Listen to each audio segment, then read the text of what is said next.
People have a desire to know things that they really shouldn't know. I think it's part of being human to knowingly seek out information that normally would be unavailable, no matter the cost. I don't condemn or condone this behavior. I am merely here to explain how someone possessing sufficient determination and courage stupidity might come by some of this information, specifically how someone might learn everything they need to know about their future. It won't be easy for you.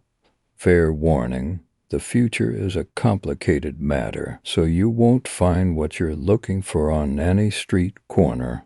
But if you follow these instructions, you just might be able to find out what you need to know without any serious consequences. The first matter of importance is the time of month. There needs to be no moon in the sky on the night that you seek your answers. But the weather isn't important. Cloudy skies obscuring the moon will not do. Don't start looking for loopholes already. It must be a new moon for you to find the object. You will need to go to an abandoned building, one much bigger than a house. It could be a factory, refinery, hospital. You get the idea. It must be away from an urban area with lots of noise and traffic, as being interrupted would be a very poor idea indeed. This means you must do this alone. This cannot be stressed enough. It would be a good idea to decide on a suitable building before the new moon you see. The building must be quite specific in its design. You need to find a room within the building that is situated below ground level, with no windows or other source of light, of moderate size. I am not quite sure of exactly what moderate size means, but basically no aircraft hangars or broom cupboards. The room you select must have a door on the southern side of the room. This is of utmost importance. Please do not get your sense of direction confused. Doing it in a room with a northern situated door would be a very poor way to spend an evening. The room must have a storage unit of some description in it, possibly a desk, drawers, cabinet, or sizable box. The storage unit must have been in the room already. Do not bring any such item in with you, whatever you do, until it is a new moon and you have committed fully to your quest. Do not open the storage unit. If you do, you will not find what you're seeking. You see why identifying a suitable room and building before the new moon is ideal. It might take a while, but seeing the future shouldn't be easy.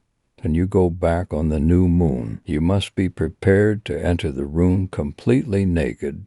That means no wristwatches, nothing. Try to remember where the storage unit is within the room and practice gauging time with no phone or watch. The task will only be able to be completed between around 2 a.m. and 3 a.m. Opening the drawer or unit before 2 a.m. will simply result in failure. Having the drawer open after 3 a.m. will be more of a problem. If the storage unit is definitely not where it was last time, get dressed and leave. Never try again, you'll be happier for it. If the unit is about where you remember, you are ready to go. Open the drawer after 2 a.m. and reach inside of it. You should feel a small candle and box of matches, as well as a larger item.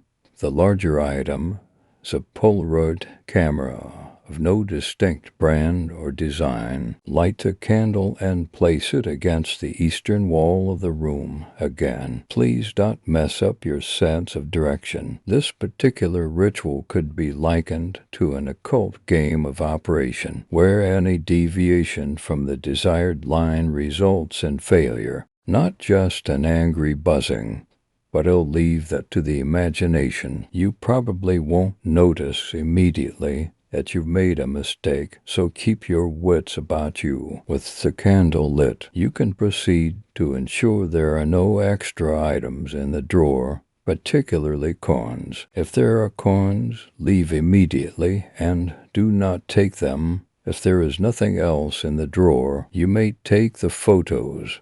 There are 12 Polaroids in the camera, but you do not need to use all of them. Stand with your back to the western wall and take a photo of the candle. Wait for it to develop fully before taking another. This rule applies to each photo you take. Despite the lack of light, the Polaroid should develop quickly. You will notice immediately that the photo is not of a candle.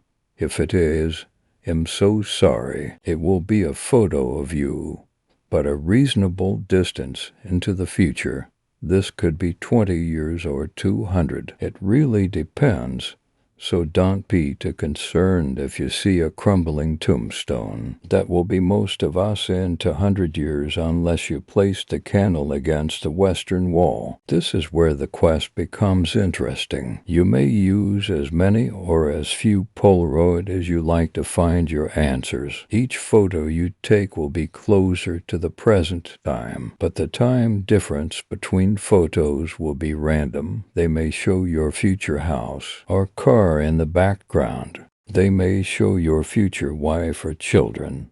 The most important thing here is to keep count. You do not want to use the last Polaroid, no matter what. Trust me, there are many ways to grant eternal suffering from this quest, but by far the worst is using the last Polaroid. Using the last Polaroid will invite an entity into your world that is as old as time itself. It may not kill you immediately. In fact, it may never lay a hand on you. It will, however, ensure the most horrific suffering you can imagine. That could mean watching everyone you love be flayed alive every day for all existence. Maybe it will possess you and let you watch it do horrible things. This is not an entity that you want to have tea and biscuits with that in mind. Most people use 5 or 6, get a few answers and leave. The daring ones use 11. I appreciate their bravery and concentration. Care should be taken to look at each photo carefully. If there are any obscure shapes hiding in the background, it is time to conclude your quest. If each photo is of the same tombstone, it may not be worth continuing until you can see the inscribed date. Wouldn't want it to be too soon, particularly if you're not 100% confident of all the previous steps being completed correctly. If you use less than 11 Polaroids and the photos all are devoid of peculiar shapes, good on you. You are done now. Just make sure you conclude your quest before 3 a.m. Place the camera and all the Polaroids back in the drawer. Blow out the candle and place it in the drawer too. Leave the building and get what you can from your answers, but don't try the procedure again. I hope you got what you desired. If you used 11 Polaroids, I have an apology to make. I did say earlier there were 12. I think I put one less in this time.